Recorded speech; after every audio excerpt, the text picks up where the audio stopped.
Hey guys, a lot to go over in this video. This is all about the Goblin Lair or the XP dungeon as you may know it. Things we're going to talk about in this video, the first being why farm XP as a priority, as I believe you really should. The second thing will be the combat structure, so the encounter, that way you can plan your teams and heroes around it.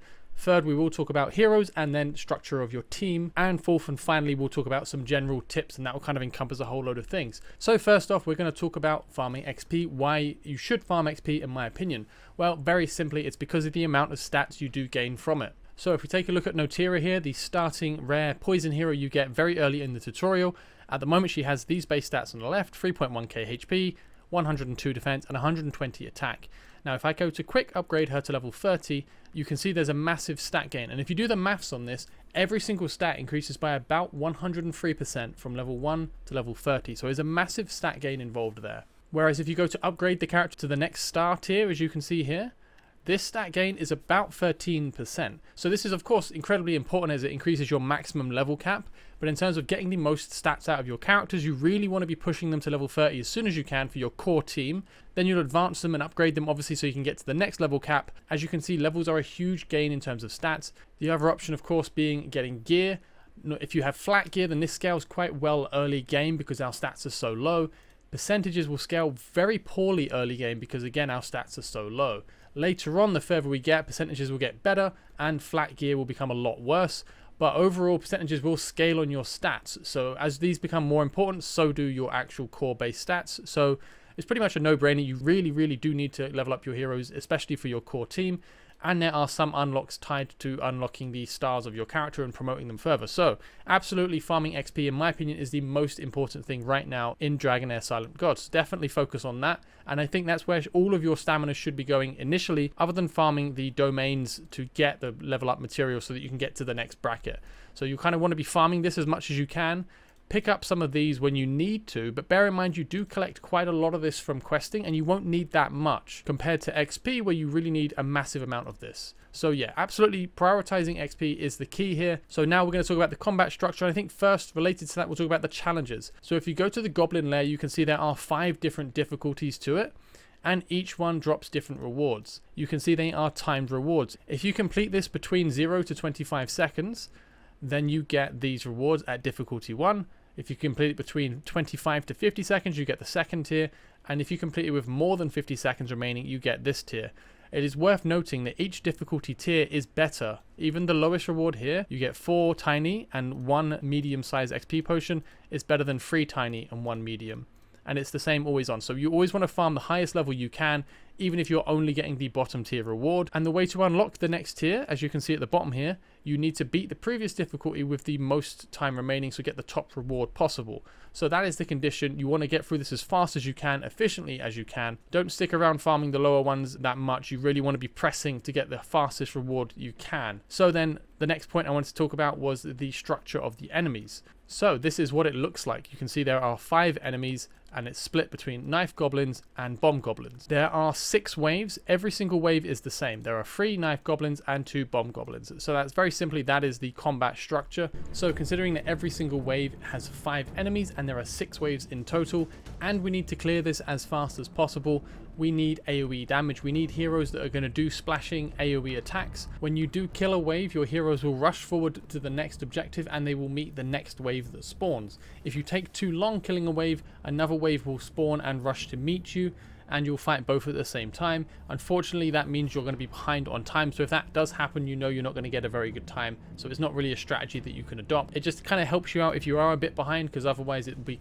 really hard to finish under the time limit. So you will need to kill each wave as a group of 5 quick enough that you can rush to meet the next one sooner. So now we'll get into a bit about how that affects your strategies. So very simply, when you start combat, you will see that they'll all rush forward to my middle hero and it clusters them in a group, which is really what I want to happen, because it means that my AoEs are going to land a lot nicer. So it's very advisable to have a single hero at the front. That way you can pull all the enemies together. And that makes it much faster to clear, as you just saw. The problem is in the next wave they start to spread out a bit and it starts to get a bit more tricky to actually get your damage.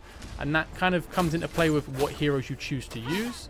But you can see the general gist is it's great to have a hero at the front and center so that it pulls the knife goblins together. The bomb goblins that will be at the back are kind of just going to be a pain and they won't really path the way you want. But that is pretty much it. As you can see, every single wave is going to be the same. 5 enemies, 3 knife goblins.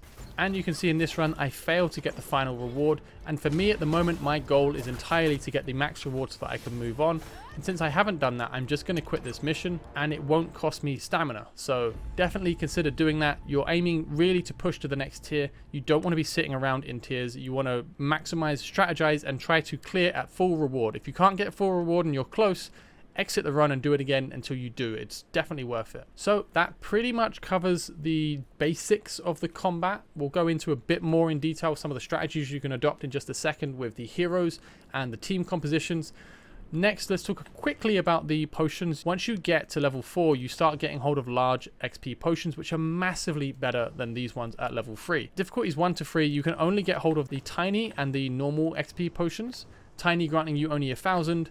Normal ones granting you 4,000, but if you do get to the large ones, it's 15,000. So the max reward for each of these difficulties, I'll put it on the screen, but I'll go over it as well just now, is 7,000 if you get the max reward from stage 1, 11,000 from difficulty 2, 17,000 from difficulty 3, and 23,000 from difficulty 4. So it's quite a big jump each time, especially going to stage 3 and to stage 4, it's quite large. Even from going from the best reward of stage 3, where you will get 17,000, to going down to the lowest reward of difficulty 4, you will actually get 19,000. So it's just a 2,000 XP increase, but it costs you the same stamina. So you definitely want to be pushing for the latest one that you can. Just quickly before we move on, to put into perspective how much XP you need per bracket, per level, like 1 to 30, 30 to 50. Here's a couple of screenshots that show you roughly. It's 41,000 XP needed to get from level 1 to 30, and it is about 102,000 XP. It shows it's about 105 in that screenshot, but it does work out 102. It will overflow any amount that you have extra into the next level, so it's not wasted, fortunately. So based on that, to get a hero from level 1 to 30 would take about 4 runs completing stage 2 at maximum rewards, whereas if you complete stage 3 at maximum rewards, that would only take you 2.4 runs, so you'll have some XP remaining afterwards. So yeah, I think building an XP team is incredibly important. So now let's actually talk about the heroes and some team comps that I think work quite well. This is primarily going to be focused on very attainable heroes. I don't really want to make too many guides where it's just, you know, ladled with epics and legendaries. I also don't have them, so that helps. But I'm going to be mainly focusing this account on using rares because I think a lot of people have them. So in terms of heroes and team compositions for the Goblin Lair XP dungeon, really I'm going to be focusing on rares in this video. Overall, in terms of which elements I believe personally are best for it, obviously these will change every season with their seasonal rolling elemental affinity system. We're going to be focusing on making at least 3-man teams, ideally 5-man teams. And from my testing in the previous betas, I quite like Fire and Radiance. I think it's a really good combination for the Goblin Raid. I also quite like the Ice and Poison team, mainly for Ice. Ice is quite good, and Radiant teams are quite good as well as Fire teams. Poison has some pretty good early game heroes, but I don't think they'll be quite as good for the stronger, higher levels of the XP dungeon. And when it comes to Lightning and Necrosis, I have tried some Lightning heroes, both epic and legendary, and almost all of them are focused heavily on single target damage. They're very focused on repeating basic attacks.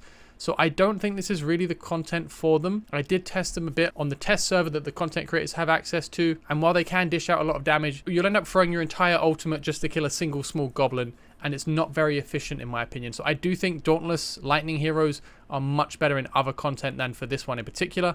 Necrosis heroes could be pretty good as you do have the summoners, and that might help quite a bit. I think summoning, in my opinion, from my fairly brief experience, I think they're better with bosses because they can soak and take damage for you. So they're quite good at surrounding and just mashing down a boss or handling large waves, and there's a lot of sustainability involved and pretty good damage output. But in terms of AoE, I think it's these 3 are the best. I think Ice has some good AoE, Fire has some very good nuke potential, and Radiant just generally has some really good damage with rally teams, but I think the prerequisite is quite high. Mainly Martina is amazing. Laurenfio helps a lot supporting heroes like Martina, and there are a couple of Radiant legendaries that are really powerful. So I don't know how good Radiant is early game. So I think early game, if you want to build an XP team for the Goblin Lair dungeon, I think you're going to want to choose between a Fire focused team with the Fire main character or an Ice focused team with the Ice main character. The reason I'm going to focus this video on Ice and Poison is because we start with some pretty good Poison heroes. So with all that said, let's have a look at some fairly early game poison and ice heroes that I would recommend using. There are definitely other options out there, and there are definitely loads of viable teams, but I don't know enough to make an informed enough decision. So with that, let's start with Noteera. I actually think Noteera is very good in this dungeon, because if you look at her skills, her ultimate has a special effect. If the enemy dies, it creates a ranged poison explosion on enemies within range, and it inflicts poison as well. It's actually a very big explosion range. I think the explosion range is actually about this big. I'll put an overlay up here so you can see how much damage it does do when she does kill an enemy. It is actually very vast. I do find her slightly annoying because she does jump ahead. Her passive means that she'll launch at enemies, which I think can mess things up a bit. It kind of breaks their formation, which I find very fiddly and annoying. And I like to use the default adventurer, the character you start with, largely because you can switch his element to fit any team you want. Fire, lightning, frost, that will fit all three, or whatever team you want to use, because you do want to get the elemental affinity bonuses. I use Frost because I decided to build a synergistic team around having Noteera, because she's just so reliable for the damage she can put out. So I went for Frost so that it joins the same elemental alignment as her, as you can see here. So I'm going to be getting the 20% attack and 20% defense bonus, as well as 500 HP. But really I'm after the attack. With this dungeon, it's all focused on speed, as you saw. So I want the attack, and I've gone for the Frost element, which is more defensive focused. It does grant you icy armor, but the Ice Storm fires quite regularly, as you can see. 8 seconds on the recharge time, and it is actually quite a good amount of damage. So I like the Ice Storm quite a bit. It has a nice area on it as well. And the Icy Armor does help because it means you don't actually have to bring a healer. So I know a lot of people are very fond of using Heksandra you get at the start, as she is a good healer. However, your focus in the XP dungeon in the Goblin raid is really fast clearances. You don't want to be focusing too much on healing and support. Saying that, what we have at the moment, we have some kind of like assassin type hero who jumps to the back, and we have a mage who sits at the back. A really good thing to use alongside this kind of team is some kind of defensive hero. Put them at the front, and ideally someone who can taunt, because it will bring all of the enemies together on top of you. It makes it very easy to kill them. You can use Forbrit if you want as a defender in front instead. He's more of a defensive hero. He does have some AoE damage as well, so he is not bad by any stretch. I prefer to use someone who's either a defensive hero with taunts, because then it does pull all the enemies towards, which is really, really good for the AoE attacks you have. Or I like Martina because her ultimate has a really nice cleave on it that does really good damage, and she's going to be defensive enough to not get squished at the front. I have been using Martina. I know I didn't want to use epics, but you can get her really easily if you're happy to spend a small amount. If you go to the events tab, special supply, gift of new life, if you pay any money for some kind of crystal top up, you get Martina. You don't have to do that. I'm just saying I'm using her a bit in my teams because I think she's fairly accessible. You can pull her normally because she's only an epic, and she costs $1 if you're okay with spending that much. On that tangent, a hero I quite like to use, another rare hero, another poison hero, is Eli. His ultimate has a pretty nice line attack, 3 lines across from him, and it hits 3 times and it does poison damage. It's quite high damage, especially for a rare, and I find it's very helpful. You kind of cycle between these two ultimates and you can kill a lot of enemies off. There are a few heroes in the game similar to Eli with this exact attack pattern on their ultimate, and a lot of them do focus on dealing damage, so they are quite good because it's a nice long range, it's a nice AoE, and it is good damage. The massive drawback, however, is that sometimes Eli will change his lane for some reason when he's moving, and other heroes do the same thing, and it can lead to them being unable to land a good or a well-positioned ultimate, which is quite a pain. So it's a bit fiddly getting his ultimate to land right. However, when you get an ideal run, it does pay off quite heavily. So I think it's worth it, especially for the progression runs where you're trying really hard to get a perfect run so that you can beat the time and unlock the next difficulty. So we've gone over a handful of different characters, mainly poison and frost characters. It's best to try to get the synergistic bonus from the elemental affinity. 15% elemental damage would be quite nice. So Martina, although I like her because she does hit quite hard, I will be attempting to phase her out of my team once I find another DPS to use in her place. At the moment, my core team consists of the Adventurer, Noteera, as well as Eli.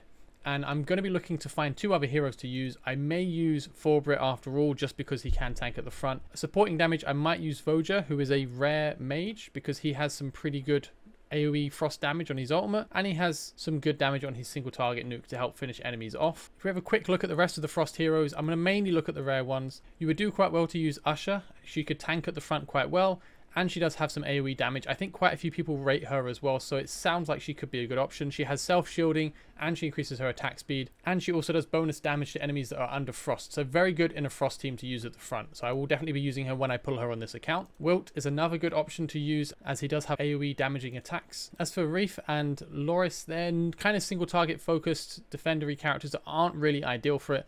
Gulal can be used, as he does have some AoE, though I did find him very disappointing in his damage output. I've noticed that heroes that say support versus heroes that explicitly say frost, such as Usher here, the ones that say frost tend to do quite a bit more damage. So from the rare tier, I would say probably Vojeh, Usher, Wilt, and maybe Forbrit are good to use. And looking at the poison side of things, I quite like Eli and Noteera. Lorari could work as well, as he does have some AoE capabilities, but they are centered around him, and I would prefer to put someone, if I'm going to have someone at the front, be a tank. So that kind of covers the things I want to talk about for the team compositions for this video. We're focusing entirely on extremely early game teams in this video. So again, my suggestion would be focusing on a frost and poison team, unless you pull better heroes for the other elements and you want to make a team around it. I would suggest using the main character, the adventurer, and swapping their element, because they are a really big help and they are pretty effective in a number of different areas. Anyway, it's kind of a long video at this point, so I don't want to go into it too much. If you've learned anything yourself around the XP dungeon, the Goblin Lair, then please do leave a comment sharing, because it can help a lot of people. And likewise, if you're watching this video for the first time, do check the comments, because there are often people leaving really good advice. Very quickly, I wanted to go over some final closing tips. I've just finished clearing the mission, which I'll show at the end of this video, so if you pan to the end you'll see it. Difficulty free with 50 seconds or more remaining. I pretty much did it bang on 50 seconds. And the team I used was the Adventurer with Frost, Martina, Noteera, Dench, and Eli. As you can see, Dench and Eli were only level 1 at the time, so they didn't really contribute a lot. I just didn't have a lot of XP available on my account, because I've been quite careful. I've been trying really hard to clear that difficulty without using up too much of my stamina beforehand, so now I can farm and get much more result from it. The run pretty much revolved around mainly the Adventurer's Ice Storm attack. Martina did definitely do quite a good amount of damage as well, and Noteera was very valuable as well. Dench and Eli applied some poison, but poison does have a cap based on your attack, so I don't know how useful that was. It was more just because I don't really have a variety of heroes right now, but you could replace these with buffing heroes for sure, or other AoE type heroes. It worked okay. You'll see the video in just a second. I just wanted to share that. My suggestion would be make sure that you've got gear maxed on all of your DPS characters, as it does make quite a bit of difference in stats, especially flat. I think you definitely want to go for flat gear this early in the game, because flat attack scales a lot better than percentage attack at this point. Besides that, as you can see, I focus most of my levels on my Adventurer, which is why the others are at level 2 or level 1 at the moment. That's because he's doing most of the damage, and from testing it was better to have him at 44 than have him at 30 and Eli at 30. Though Eli can be quite good, I think there's just a lot of gain to be had from boosting up his damage, as you do want to in bulk kill the goblins fast. If you're worried because you split your levels, what you can do is you can click on a character, you can go to enhance, and then you can click reset level in the bottom left. Then select hero, and you can select all the heroes you want, and then it will rebuild and it will return all of the XP and gold and elemental gems that you spent on them, so you get it all back. So that's what I did to mess about with my team comps until I found something that worked. But yeah, now that I've got a team that works, I've unlocked the next difficulty of the Goblin Lair, and that's what I'll be farming now that is a bit more efficient. Even the bottom one, like I said, is more efficient than the top one from Challenge 3. So yeah, final tips there. Thank you guys for watching. Have a lovely evening. Take care, and bye-bye.